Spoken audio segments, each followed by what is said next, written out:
Hi hello good morning good afternoon good evening, कैसे हो बच्चे आप सब। आई होप आप सब ठीक होंगे। मैं बता दूं मैं भी ठीक हूँ। तो लास्ट लेक्चर में हमने 3 मार्क्स के क्वेश्चन कर लिए थे। आज 4 और 6 मार्क्स के क्वेश्चन करेंगे। उससे पहले कुछ इंपॉर्टेंट चीज है, उसे समझते देन क्वेश्चन करेंगे। देखो बच्चों, ये इंपॉर्टेंट एक्सपेंसेस। एक्सपेंसेस ना 2 टाइप्स के होते हैं। एक होते हैं प्रीपेड एक्सपेंसेस, एक होता है आउटस्टैंडिंग एक्सपेंसेस। मतलब में क्या होता है, चलो समझते हैं। प्रीपेड एक्सपेंसेस मीन्स होता है पेड बट नॉट ड्यू। कोई जैसे रेंट, रेंट का क्या किया हमने, रेंट हमने पहले ही पे कर दिया, बट अभी हम एक्सपेंसेस इनकर नहीं हुआ, अभी रह ही रहे हैं। बोलते एडवांस में क्या करते हैं, एडवांस में पे कर देना रेंट। रेंट हमने एडवांस में ही पे कर दिया, जहां हमारे बिजनेस चलता है उसका रेंट पे हमने पहले ही कर दिया। तो प्रीपेड क्या हो गया, प्रीपेड एक्सपेंसेस पेड पे कर दिया बट नोट ड्यू, अभी हुआ नहीं था। ओके। आउटस्टैंडिंग एक्सपेंसेस मतलब ड्यू बट नॉट पे, मतलब वर्कर को सैलरी पे करना, उन्होंने 1 महीना काम कर लिया, उसे पे करना है, अभी किया नहीं है हमने, ड्यू हो चुका है बट अभी तक पे नहीं किया है, तो ड्यू बट नॉट पे। इसका ट्रीटमेंट कैसे करेंगे जब अकाउंटिंग इक्वेशन करेंगे। तो बच्चों देखो, अकाउंटिंग इक्वेशन करते समय जब प्रीपेड एक्सपेंसेस होगा 2 जगह इफेक्ट होगा। एसेट्स क्या हो जाएगा, डिक्रीज हो जाएगा, माइनस करेंगे कैश में से। जब एडवांस पे एक्सपेंसेस पे करोगे बच्चों, एडवांस में जो एक्सपेंसेस पे करना मतलब प्रीपेड एक्सपेंसेस, प्रीपेड एक्सपेंसेस पे करोगे कैश में, तो एसेट्स कम होगा, माइनस क्या कर देंगे, माइनस करेंगे कैश में से, तो एसेट्स कम होगा। एक तरफ एसेट बढ़ भी जाएगा, कैसे, प्लस करके जब वो कॉलम बना देते हैं कैश, स्टॉक, फर्नीचर, डेटर, उसी में एक लाइन और जोड़ देंगे प्रीपेड एक्सपेंसेस। समझ गए बच्चों।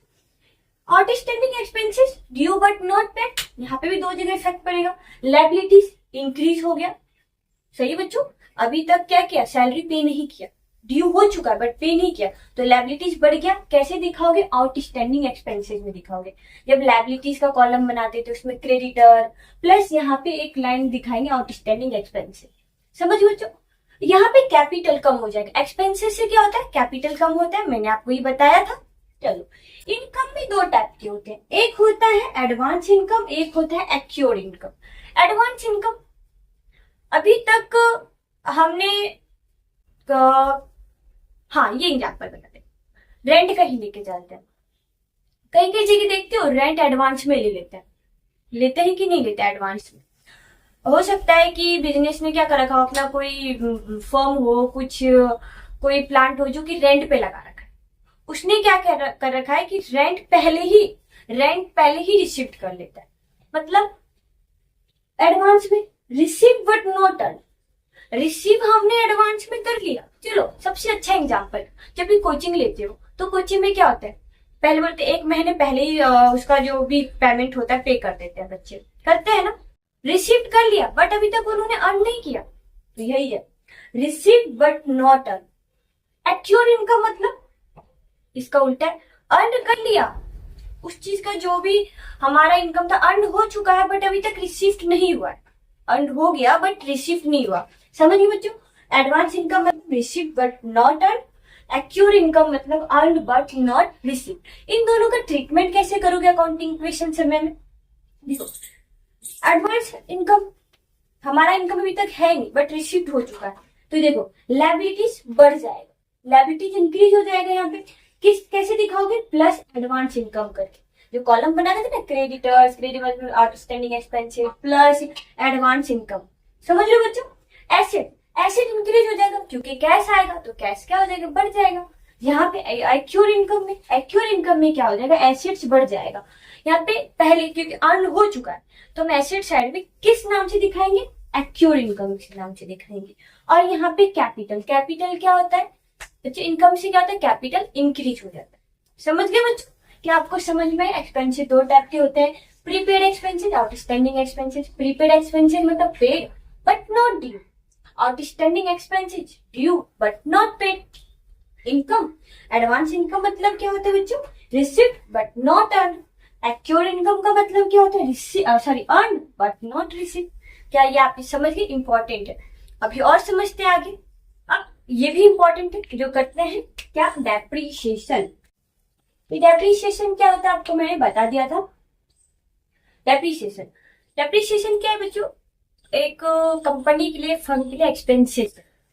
ये जब मशीनरी फिक्स एसेट में जो वैल्यू कम होता है, जैसे मैं आपको एग्जांपल देती हूँ फिर समझाती हूँ। ये मान लीजिए फर्नीचर है, नहीं तो मशीनरी मान लेते हैं। मशीनरी, इसका वैल्यू है 1 लाख, ठीक है।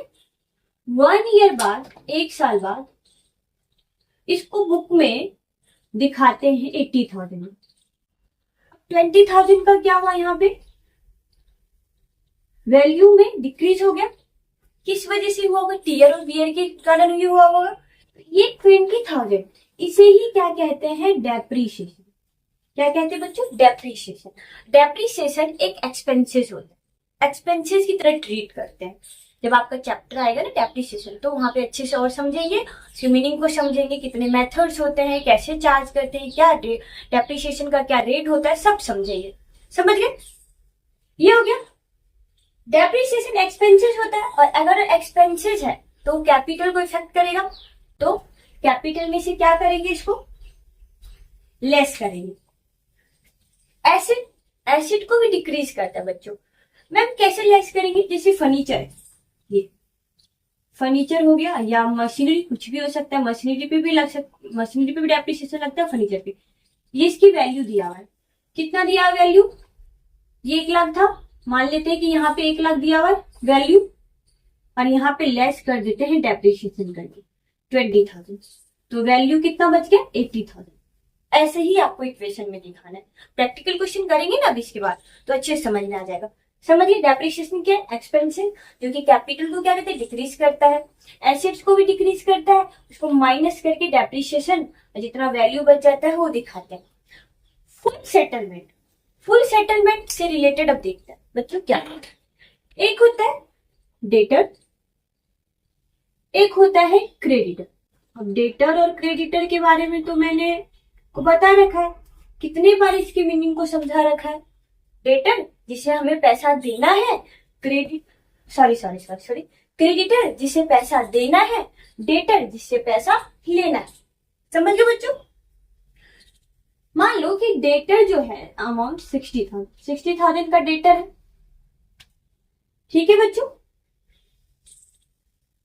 ये डेटर है, 60,000 लेना था, पर उस डेटर की कंडीशन सही नहीं, बोले कि मैं 60,000 पे नहीं कर सकता आपको, तो बोला कोई बात नहीं, एक काम कर दो आप ना 54,000 नहीं तो 50,000 मुझे पे कर दो, हम उसमें ही फुल सेटलमेंट मान लेंगे। मतलब डेटर कितने का है, 60,000 का डेटर है, कैश, क्या बोला फर्म ने, कंपनी ने, कि कोई बात नहीं, आप अगर 60,000 नहीं पे कर सकते तो मुझे 50,000 पे कर दो, उसमें ही हम फुल सेटलमेंट मान लेंगे।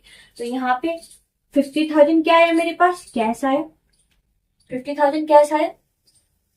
क्या मेरे पास लॉस नहीं हुआ, 60,000 मुझे रिसीव करना था, बट 50,000 में ही फुल सेटलमेंट मान लिया, तो 10,000 का क्या हो गया, लॉस हो गया। 10,000 का क्या हो गया, लॉस हो गया। ये जाएगा कैपिटल में। इसका ट्रीटमेंट कैसे होगा, देखो, डेटर कितने से कम हो जाएगा, 60,000 से, लेस करेंगे डेटर में 60,000 से। कैश आया मेरे पास में तो प्लस कर देंगे कैश। कैपिटल, ये क्या लॉस हो गया, 10,000 का लॉस हो गया ना, 60,000 अमाउंट रिसीव करना था, बट 50,000 लेकर के फुल सेटलमेंट मान लिया, तो 10,000 का क्या हो गया, लॉस। और लॉस क्या करता है, कैपिटल को इफेक्ट करता है, कैपिटल क्या हो जाता है, उससे कम हो जाता है, तो इसे क्या कर देंगे, कैपिटल में से लेस कर देंगे। देख लो, इक्वेशन बना लो, देखो डेटर कितने का है, 60,000 का डेटर है, कैश 50,000 ही हुआ, कैसे हुआ, आप ऐसे कर लो, 60,000 है, 50,000 प्लस 10,000, ये डेटर क्रेडिटर दोनों का अगर ऐड कर लो, ऐड लेस करो, 60,000 माइनस का प्लस 50,000 है, टोटल अमाउंट कितना आएगा, 10,000 आएगा। यहाँ पे कैपिटल भी 10,000 बच रहा है कि नहीं बच रहा है, समझ गए ना बच्चों, लॉस टोटल 10,000 का ही दिख रहा है। यहाँ पे रिसिप्ट सिर्फ कितना हो, 50,000, देख लो, माइनस का 60,000 प्लस का और 50,000 करोगे तो माइनस का 10,000 आएगा लॉस। और इधर कैपिटल साइड में आ गया, लॉस दिख रहा है 10,000 का। ये हो गया एक। अब एक क्रेडिटर, क्रेडिटर है 40,000 का, 40,000 का क्रेडिटर है। ओके, किसी हमें पे करना है, जिससे हम गुड्स परचेज करके लेके आए। उन्होंने बोला कि इस बार है ना थोड़ा कंडीशन सही नहीं चल रहा है, बिजनेस थोड़ा लॉस में बिजनेस चल रहा है, तो एक काम करो कि आप है ना 40,000 की जगह 38,000 में ही मान जाओ। क्रेडिटर बोलते ठीक है, आप अगर 40,000 पे नहीं कर पाओगे तो 38,000 पे कर दो मुझे, इसमें हम फुल सेटलमेंट मान लेते हैं, फुल सेटलमेंट मान लेते हैं। तो ये क्या है, क्रेडिटर कितने का है, 40,000 का क्रेडिटर है। कैश हमने कितना दिया, सिर्फ 38,000 दिया, उसको फुल सेटलमेंट मानते हैं, ये कैपिटल। अच्छा सॉरी, अच्छा 2,000 का क्या हुआ, यहाँ पे लॉस हुआ है या गेन हुआ, ये मुझे बताओ, या प्रॉफिट हुआ। 20,000 बची है ना, मुझे पे करना था 40,000, बट मैंने तो 38,000 ही पे किया। 2,000 का मेरे पास क्या हो गया, गेन हो गया। तो यहाँ पे मतलब गेन क्या, प्रॉफिट हो गया। तो ये जो 2,000 है ये क्या हो जाएगा, ऐड हो जाएगा कैपिटल। इफेक्ट देखना चाहते हो तो देख लो, ये क्या होगा, माइनस होगा। इफेक्ट भी देख सकते हो आराम से। 38,000 है डेबिट वाले बैलेंस, ये दोनों क्रेडिट बैलेंस होता है। 40,000 में से अगर हाँ एक सेकेंड ऐड ही तो होगा यहाँ पे, हाँ ऐड ही तो होगा। देख लो इफेक्ट दिखा सकते हो। 38,000 कैश दे दिया, 2,000 क्या हो गया, प्रॉफिट हो गया, इक्वल टू 40,000 हो गया कि नहीं हो गया, समझ रहे बच्चों। तो देखो 40,000 का टोटल क्रेडिटर था, तो क्रेडिटर में से कितना लेस करेंगे, 40,000। कैश हमने सिर्फ पे किया 38,000, तो कैश में सिर्फ माइनस 38,000 होगा। और 2,000 का क्या हो गया, प्रॉफिट हो गया अपने को, तो यहाँ पे कैपिटल में ऐड कर दिया। ये फुल सेटलमेंट वाले दो केस है, डेटर और क्रेडिटर, समझ गए। अब प्रैक्टिकल क्वेश्चन करते हैं एक बड़ा सा, उसमें आपको अच्छे समझ में आ जाएगा। अच्छा नंबर 1, अभी जितने मैंने आपको कॉन्सेप्ट दिया इस क्वेश्चन में वो सब दिखने को मिलेगा आपको, ठीक है बच्चों। देखो, show the effect of following transaction on the accounting equation. Manoj started business with cash, goods, building. 3 चीज लेकर के बिजनेस स्टार्ट कर रहे हैं। ओके बच्चों, देखो तो पहला क्या लिखेंगे, बिजनेस कमेंस, बिजनेस स्टार्ट कर रहे हैं तो बिजनेस कमेंस। क्या क्या लेकर के आए, cash, goods, build. Cash plus goods, goods plus building. आप थोड़ा 2 लाइन लेके अच्छे से लिखना, क्लियर वर्ड में। Cash, goods, building. कैश कितने का है, 2,30,000 का, प्लस गुड्स कितने लेके आए, 1 लाख का गुड्स लेकर के आया। बिल्डिंग कितने का लेके आए, 2 लाख का बिल्डिंग। तो टोटल कितना, 2,30,000 प्लस 1 लाख प्लस 2 लाख, तो 5,30,000 कैपिटल। टोटल इन्वेस्ट कितना किया बिजनेस में, कैपिटल 5,30,000। दूसरा transaction, he purchase goods for cash. अच्छा, बिजनेस ना स्टार्ट गुड्स भी ला सकते हैं, बिल्डिंग भी, फर्नीचर्स भी, कैश भी ला करके बिजनेस स्टार्ट कर सकते हैं। कितने अमाउंट, 5 के अच्छे अमाउंट, 10 आइटम भी लेकर के स्टार्ट कर सकते हैं, समझ गए बच्चों। उन्होंने 3 से किया, कैश से किया, गुड्स से किया, बिल्डिंग से बिजनेस स्टार्ट किया। Transaction number 2, he purchase goods for cash. Cash में कितने में, 50,000 का, तो 50,000 का कैश मेरे पास से गया और गुड्स 50,000 का। तो यहाँ क्या लिखेंगे, दूसरा transaction goods purchase, goods purchase. कितने का गुड्स परचेज किया, 50,000 का तो कैश गया और 50,000 का गुड्स आ गया। अब नया इक्वेशन बन जाएगा यहाँ पे, न्यू इक्वेशन। 2,30,000 में से माइनस 50,000 करेंगे तो 1,80,000 प्लस 1,50,000 प्लस 2 लाख, और यहाँ पे कितना आ जाएगा, 5,30,000। उतना ही होगा जितना, अब ऐड कर लो, 1,80,000 प्लस 1,50,000 प्लस 2 लाख, वो आ जाएगा कैपिटल के बराबर 5,30,000। Transaction number 3, he sold goods for cash 20,000। 20,000 का कॉस्ट है, कैश में सेल किया। तो बच्चों ये क्या 35,000 है, तो इसमें 15,000 क्या हो गया प्रॉफिट और 20,000 का कॉस्ट हो गया। सही, 20,000 कॉस्ट हो गया ना। तो ये प्रॉफिट क्या करेगा, कैपिटल में प्रॉफिट क्या करता है, कैपिटल को बढ़ा देता है। तो यहाँ पे कैपिटल ऐड हो जाएगा। सही है, 20,000 कॉस्ट जो है यहाँ पे क्या हो जाएगा, गुड्स से डिडक्ट कर देंगे। कैश कितने आया, ये कैश आया, तो कैश में प्लस हो जाएगा 35,000। सही है, ये आपको मैंने जब पहले क्वेश्चन करवाया था उस में भी अच्छे से बता दिया था आपको। यहाँ पे लिखेंगे गुड्स सोल्ड, कितना कैश आया 35,000 का कैश आया मेरे पास में, तो प्लस 35,000 माइनस कितने का गुड्स गए मेरे पास से, जितने का कॉस्टिंग है 20,000 का, 20,000 लेस कर देंगे। ओके बच्चों, अब ये प्रॉफिट क्या करते हैं, कैपिटल को इफेक्ट करते हैं, तो 15,000 प्लस कर देंगे कैपिटल। चल अब ये तो 2 लाख का 2, हाँ तो ये तो यहाँ पे तो लिखेंगे नहीं ना। अब फिर से नया इक्वेशन क्रिएट कर लेते हैं, यहाँ आएगा न्यू इक्वेशन। चल अब देखो 1,80,000 में से माइनस करो आप फटाफट से दिमाग से, नहीं तो कॉपी पे, कैलकुलेटर यूज नहीं करना आप सबको। ओके, 1,80,000 में से माइनस कर दीजिए 35,000, तो यहाँ पे आ जाएगा 1,45,000। ठीक है, 1,50,000 में से माइनस 20,000 करेंगे तो 1,30,000 प्लस 2 लाख, ये आ गया 2 लाख।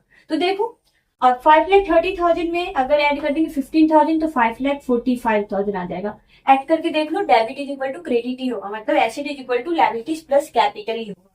1,45,000 प्लस 1,30,000 प्लस 2 लाख कितना है, देखो कुछ तो गड़बड़ है, रुको।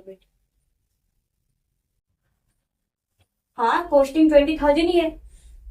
प्रॉफिट कैश हो गया कितना, 35,000 का कैश किया है, तो 1,80,000 प्लस 35,000। ओहो, यहाँ पे तो इतना आएगा ना, एक सेकंड, ये प्लस करेंगे बच्चों, 1,80,000 प्लस कर देंगे 35,000, तो यहाँ आएगा 2,15,000 आएगा ना, मैंने माइनस कर दिया था।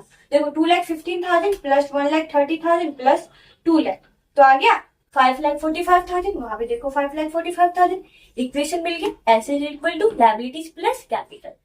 अब transaction number 4, he purchase goods from Rahul से 55,000 का गुड्स परचेज किया, पर यहाँ पे ये गिवन नहीं है कि कैश में किया है या क्रेडिट में किया है, बाय डिफॉल्ट क्रेडिट मानते हैं। बाकी बच्चों अगर नहीं बता रखा है कि परचेज या सेल, मान लो परचेज कितने क्या कैश में किया या क्रेडिट में किया, तो बाय डिफॉल्ट क्रेडिट मानेंगे। और सेल भी नहीं बता रखा है कि कैश में किया है या क्रेडिट पे किया है, तो क्रेडिट पे ही मानेंगे। तो ये क्या हो गया, क्रेडिट पे परचेज किया, तो यहाँ पे लिखेंगे goods purchased on credit.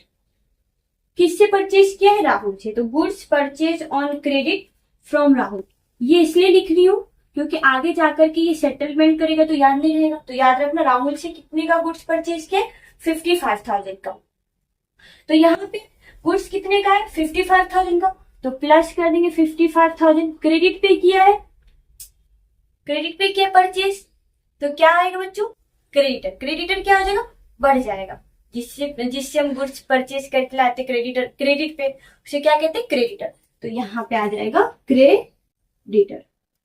Creditor, और यहाँ पे लिख देंगे 55,000। अब नया इक्वेशन बन जाएगा, यहाँ पे क्या होगा, न्यू इक्वेशन। चलो ऐड करो फटाफट से, ये तो इतना कितना ही देगा ना, 2,15,000 प्लस 1,30,000 प्लस 55,000 कितना हो गया, 1,85,000 प्लस 2 लाख। ओके, 55,000 और ये हो गया 5,45,000। देखना आप इक्वेशन मिलाओगे तो नहीं आएगा। Asset is equal to liabilities plus capital. और भी ट्रांजेक्शन है, आगे नेक्स्ट करते हैं, ट्रांजेक्शन नंबर 5 स्टार्ट करें। 4 तक हमने कर लिया और न्यू इक्वेशन यहाँ मैंने लिख दिया। अब देखते हैं transaction number 5। He sold goods to Varun.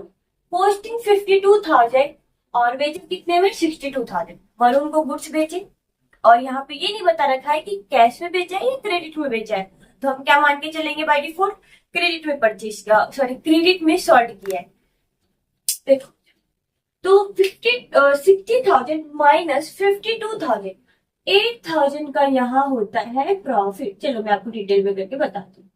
60,000 minus 52,000 तो बच जाता है 8,000। ठीक है, 52,000 जो पोस्ट था गुड्स का उससे हमने बेचा 60,000, 8,000 का प्रॉफिट हो गया। ये प्रॉफिट जो है ये इफेक्ट किसको करता है, कैपिटल को, तो प्लस कर देंगे कैपिटल में। प्रॉफिट से क्या होता है, हमारा कैपिटल इंक्रीज होता है। ये क्या है अपना प्रॉफिट, समझ गए बच्चों। ये जो 60,000 है इससे अपना क्या हो जाएगा, क्रेडिट पे सेल किया है तो डेटर, तो 60,000 डेटर में दिखा देंगे। ओके, 52,000 जो है ये क्या है, गुड्स है, पोस्टिंग है 52,000 का। 52,000 का मेरे पास है गुड्स, चला गया तो स्टॉक में से लेस कर देंगे, माइनस करेंगे स्टॉक में से।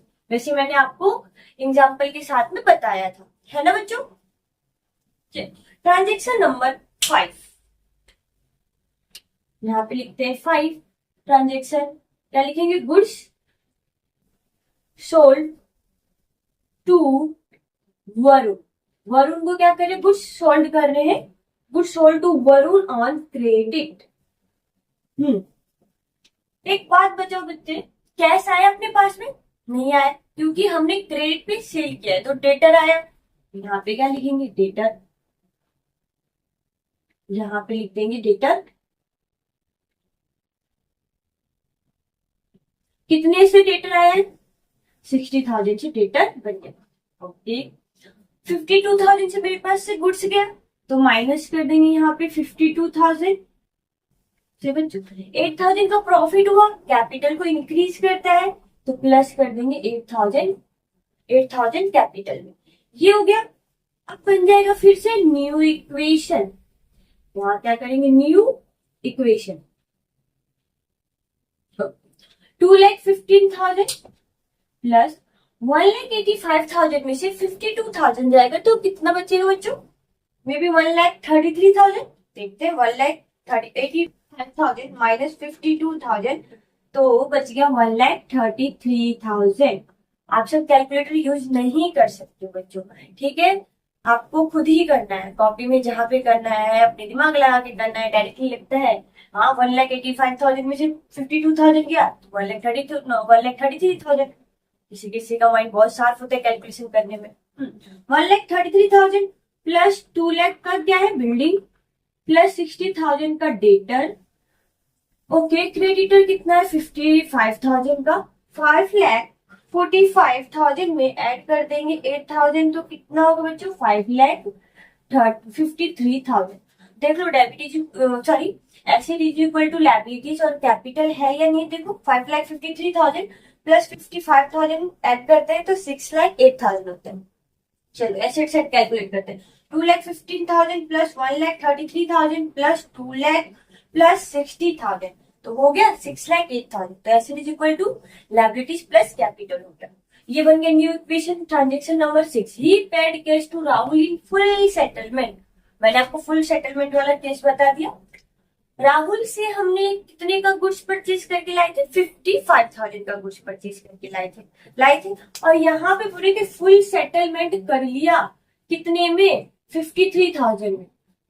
कितने में कर लिया, 53,000 में कर लिया। तो 55,000 का गुड्स परचेज किया था, चाहिए, माइनस कर देंगे उसमें से 55,000 का हमने गुड्स परचेज किया था बच्चों, और फुल सेटलमेंट कितने में किए, 53,000 में किया है।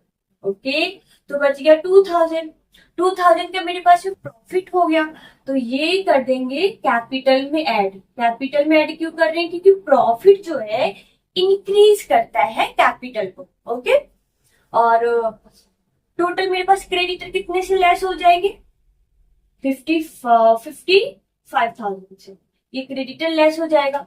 53,000 मेरे पास में कैश आए तो प्लस कर देंगे इसे कैश में। ओके, तो यहाँ करते हैं transaction number 6, paid to Rahul. Rahul को पे कर रहे हैं इन फुल सेटलमेंट। तो मेरे पास कैश कितने का है, 53,000 का, तो मैं प्लस कर दूंगी 53,000 कैश। ओहो, कैश थोड़ी ना आया मेरे पास में, मैंने तो कैश पे किया है। सप्लायर को, जो क्रेडिटर था, उसे हमने क्या किया, कैश पे किया है, तो ये तो माइनस होगा ना कैश में से, यहाँ पे माइनस करेंगे ना कैश में, तो यहाँ माइनस कर देते हैं।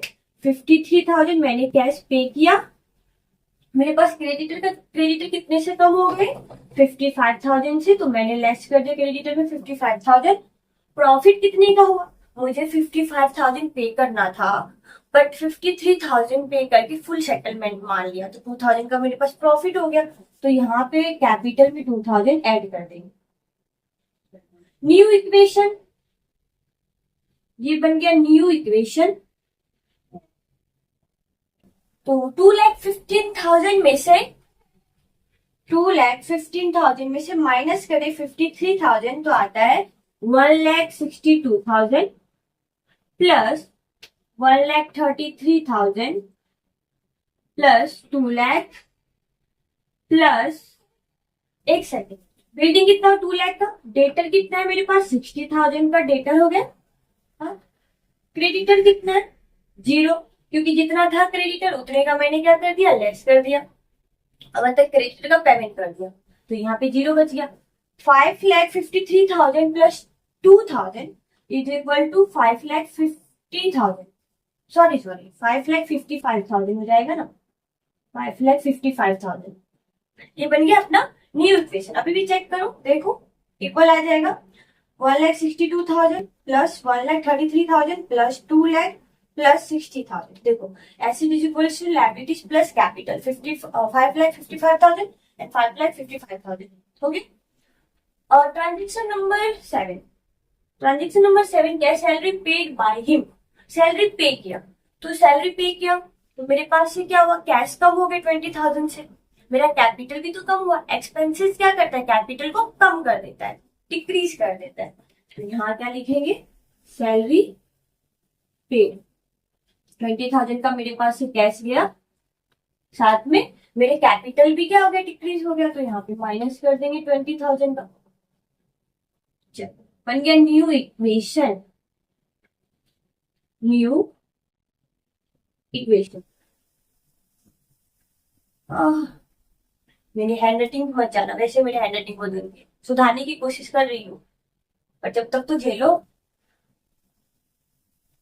1,62,000 माइनस कर देते हैं 20,000, तो यहाँ पे आ जाता है 1,42,000 प्लस 1,33,000 प्लस 2 लाख प्लस 60,000। एक सेकेंड मैं फिर से कर देती हूँ, जगह थोड़ा मेरे पास कम है।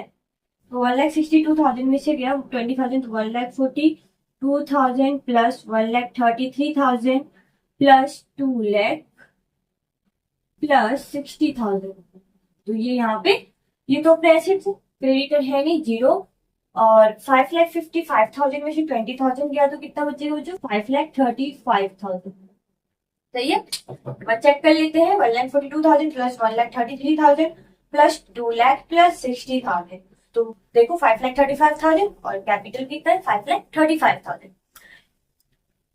Transaction number 8, received cash from Varun in full settlement. हमने वरुण को गुड्स कितने में सेल किया था, 60,000 क्रेडिट पे, और यहाँ बोल रहे हैं कि फुल सेटलमेंट हो रहा है। देखो मेन इंपॉर्टेंट पॉइंट क्या है, फुल सेटलमेंट। तो कैश रिसीव कितना किया हमने वरुण से, 59,000। 60,000 में सेल किया था, पर सेल किया था तो डेटर कितने का था, 60,000 का, बट उन्होंने क्या क्या बोला, आप 59,000 रख लो और इसे फुल सेटलमेंट मान लो। ये भी सही है, करते हैं। तो यहाँ पे बच्चों क्या हुआ, मेरे पास मेरे 60,000 का डेटर था, 60,000 का डेटर था, 59,000 ही मुझे दिया 59,000 ही मुझे दिया, तो 1,000 का क्या हो गया मेरे पास में, लॉस हो गया। लॉस हो गया कि नहीं हो गया, मिलना कितना था 60,000, बट मिला कितना 59,000। तो 1,000 का क्या हो गया मेरे पास, लॉस हो गया। लॉस को क्या करेंगे, कैपिटल से डिडक्ट करेंगे। लॉस क्या करता है, कैपिटल को डिक्रीज कर देता है, समझिए। और ये 60,000 से हम क्या कर देंगे, डेटर को कम कर देंगे, क्योंकि मेरे पास तो पैसे मिल रहे हैं ना डेटर से। और 59,000 मेरे पास कैश आ तो प्लस कर देंगे cash. Transaction number 8, cash received from Varun in full settlement। In full settlement cash कितने आए मेरे पास में 59,000, तो प्लस कर देंगे कैश 59,000 प्लस 1,33,000 प्लस 2,00,000 प्लस 60,000। अच्छा 60,000 क्यों करेंगे, अच्छा ये मैं क्या क्यों लिख रही हूँ यार, एक सेकंड। मेरे पास में कैश कितना है 59,000 का कैश है, तो मैंने प्लस कर दिया 59,000। मेरे पास से डेटर क्या हो गया, कम हो गया, कितने से 60,000 से माइनस कर देंगे 60,000 debtor.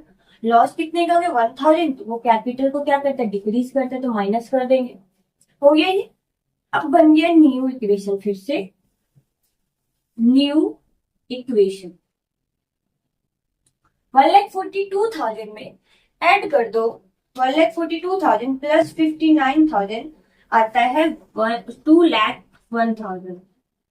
1,42,000 plus 59,000 is equals to 2,01,000। Plus कर दीजिए 1,33,000 प्लस 2,00,000। यहाँ पे कुछ बचा नहीं, डेटर खत्म हो गया, जितने का डेटर था उतने से पैसे मिल गए अपने। ये यहाँ पे भी 0 हो गया, और 5,35,000 में से 1,00,000 चला गया, तो 5,34,000 ये हो गया। तो 2,01,000 प्लस 1,33,000 प्लस 2,00,000, तो कितना आ रहा है 5,34,000। इधर भी कैपिटल में 5,34,000। अभी और 4 ट्रांजेक्शन है, तो आगे पेज में करते बच्चों। अब देखते हैं ट्रांजेक्शन नंबर 9। ट्रांजेक्शन नंबर 9 क्या, रेंट आउटस्टैंडिंग। रेंट आउटस्टैंडिंग है, तो मैंने आपको बताया था इससे क्या होगा, लायबिलिटीज जो है इंक्रीज हो जाता है, सही है। लायबिलिटीज इंक्रीज हो गया मेरे पास में, और ये मेरे लिए क्या है, रेंट आउटस्टैंडिंग एक्सपेंसेस है। तो एसेट्स को भी, ये सॉरी कैपिटल में भी क्या कर देंगे, ये एक मिनट, कैपिटल को डिक्रीज कर देगा, लायबिलिटीज बढ़ जाएगा, कैपिटल डिक्रीज हो जाएगा। चलिए तो ट्रांजेक्शन नंबर 9, रेंट आउटस्टैंडिंग। एक रेंट आउटस्टैंडिंग, कैश का कोई ट्रांजेक्शन नहीं है, ये लायबिलिटीज इंक्रीज करेगा, प्लस कर देंगे आउटस्टैंडिंग रेंट, यहाँ पे लिख देंगे आउटस्टैंडिंग रेंट। आप थोड़ा जगह ले लेना ज्यादा करके, तो लिखना आउटस्टैंडिंग रेंट है अपना, कॉलम में लिखना। आउटस्टैंडिंग रेंट कितना 30,000 का है। और मेरे पास क्या हो गया, कैपिटल आउटस्टैंडिंग एक्सपेंसेस है, तो कैपिटल को क्या कर देगा, डिक्रीज कर देगा, माइनस कर देंगे 30,000 यहाँ पे। अब बन जाएगा नया इक्वेशन, लिख देते हैं new equation. 2,01,000 plus 1,33,000 plus 2,00,000 plus का 0, डेबिटर तो खत्म, क्रेडिटर भी कुछ नहीं था, प्लस मेरे पास आउटस्टैंडिंग रेंट आ गया, कितने का, लायबिलिटीज हो गया 30,000 का। और 5,35,000, देख लो 5,00,000, एक मिनट, 5,34,000 माइनस कर देंगे 30,000, तो आता है 5,04,000। देख लो 5,04,000 प्लस 30,000 करो तो 5,34,000। यहाँ पे भी ऐड करके देख लो 2,01,000 प्लस 1,30,000 प्लस 2,00,000, तो वही आएगा 5,34,000। ओके बच्चों, transaction number 10, commission received by, commission received हुआ, कैश में आया, तो कैश इंक्रीज हो गया मेरा। और कमीशन मेरे लिए क्या, इनकम है, तो इनकम क्या करता है, कैपिटल को इंक्रीज करे, तो कैपिटल में क्या कर देंगे, ऐड कर देंगे। Transaction number 10, commission received. Cash आए कितने, कितना है मेरे पास कैश, कमीशन रिसीव्ड कितने का कमीशन रिसीव किया? 13,000। तो प्लस कर देंगे 13,000। ओके, और कैपिटल में भी क्या कर देंगे? प्लस कर देंगे 13,000। क्यों करेंगे? क्योंकि ये इनकम है, इनकम क्या करता है? कैपिटल को इंक्रीज करता है। Sorry, new equation. सेकंड देख to commission receive by him 13,000 ही है ना?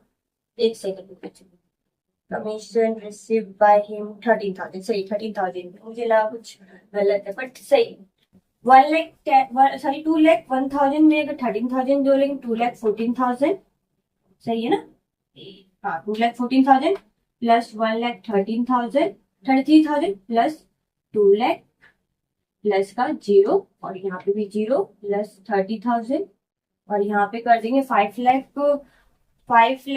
को 4,000 प्लस 13,000, तो ये हो जाएगा 5,17,000। तो 5,17,000 प्लस 30,000 कितना आता है? 5,47,000। चलो ऐसे कौन करते हैं? 2,14,000 प्लस 1,33,000 प्लस 2 लाख, देखो ये आता है 5,47,000। तो अपना इक्वेशन अभी तक सही चल रहा है। 11 equation, amount withdraw by him for personal use के लिए निकाला 20,000। तो वो क्या हो गया? ड्राइंग हो गया। और ड्राइंग 20,000 तो पहले तो कैश निकल गया, विड्रॉ किया, 20,000 कैश में से डिडक्ट करेंगे। और 20,000 क्या किया? पर्सनल यूज के लिए, तो विड्रॉ हो गया। वो क्या करता है? कैपिटल को सॉरी डिड्यूस करता है। तो कैपिटल में से क्या कर देंगे? डिडक्ट कर देंगे। कैश में से भी डिडक्ट होगा और कैपिटल में से भी डिडक्ट होगा। तो यहाँ पे क्या लिखेंगे? Amount withdraw, amount withdraw minus करेंगे कैश, कैश मेरे पास से गया और कैपिटल भी डिक्रीज हो गया। विड्रॉ करने पे क्या होता है? क्या सॉरी कैपिटल भी रिड्यूस हो जाता है, तो माइनस का 20,000, यहाँ पे भी माइनस 20,000 कर देंगे। तो बन गया न्यू इक्वेशन। बताया था ना बच्चे, जब कैपिटल क्लोजिंग कैपिटल का कैलकुलेशन कर रहे थे तो उस टाइम मैंने बताया था आपको, अगर प्रोप्राइटर पर्सनल यूज के लिए अमाउंट लेता है तो उससे क्या होता है? कैश भी रिड्यूस होता है, कैश निकाल के ले जाते हैं, साथ में कैपिटल भी रिड्यूस हो जाता है। चलो, तो 2,14,000 में से माइनस करेंगे 20,000, तो आता है 1,94,000 प्लस 1,33,000 प्लस 2 लाख प्लस का 0, यहाँ पे 0 प्लस 30,000, और 5,17,000 में से लेस कर दे 20,000, तो आता है 4,97,000। देख लो, 4,97,000 प्लस 30,000 आता है 5,27,000। देखते हैं 1,94,000 प्लस 1,33,000 प्लस 2 लाख, तो आ गया 5,27,000। अभी तक इक्वेशन सही। Asset is equal to liabilities plus capital. अब लास्ट ट्रांजेक्शन बचा है अपना, इस क्वेश्चन का लास्ट ट्रांजेक्शन है। बात, depreciation charge on building 10,000। Depreciation charge कर रहे हैं, और मैंने आपको बताया था डेप्रिसिएशन चार्ज करते हैं तो जिस एसेट्स में डेप्रिसिएशन चार्ज करते हैं वहां से डिडक्ट करते हैं। और डेप्रिसिएशन को हम क्या मानते हैं? एक्सपेंसिव। डेप्रिसिएशन क्या होता है अपने लिए? एक्सपेंसिस होता है, और एक्सपेंसिव जो होता है कैपिटल को रिड्यूस करता है, तो माइनस करेंगे कैपिटल में से। चलो इसका ट्रांजेक्शन देखते हैं। तो यहाँ पे लिखेंगे डेप्रिसिएशन चार्ज। डेप्रिसिएशन चार्ज करेंगे तो कैश में कुछ नहीं है। ये देखो बिल्डिंग है, बिल्डिंग में से 10,000 क्या करेंगे? लेस कर देंगे। मैंने बताया था आपको, जो भी फिक्स एसेट्स है जिसमें डेप्रिसिएशन चार्ज करेंगे वहां से माइनस करेंगे। तो बिल्डिंग कितना? 2 लाख का, यहाँ पे मैं माइनस कर रही हूँ 10,000। ठीक है, और डेप्रिसिएशन के एक्सपेंसेस है, और एक्सपेंसेस क्या करता है? कैपिटल को रिड्यूस करता है, तो यहाँ पे लेस कर देंगे 10,000। यहाँ पे ध्यान रखना, बिल्डिंग है, बिल्डिंग के नीचे जो 2 लाख है, 10,000 यहाँ से लेस कर देंगे डेप्रिसिएशन। अब बनता है फिर से न्यू इक्वेशन, और ये अपना हो जाता है लास्ट। इस क्वेश्चन पर लास्ट ट्रांजेक्शन हमने कर लिया कंप्लीट। तो 1,94,000 प्लस 1,33,000 प्लस 2 लाख में से अगर 10,000 चला गया तो 19,000 प्लस का 0, क्रेडिटर है ही नहीं। और आउटस्टैंडिंग रेंट की जगह ना मुझे पता है यहाँ पे एक्सपेंसेस लिखना बेटर है।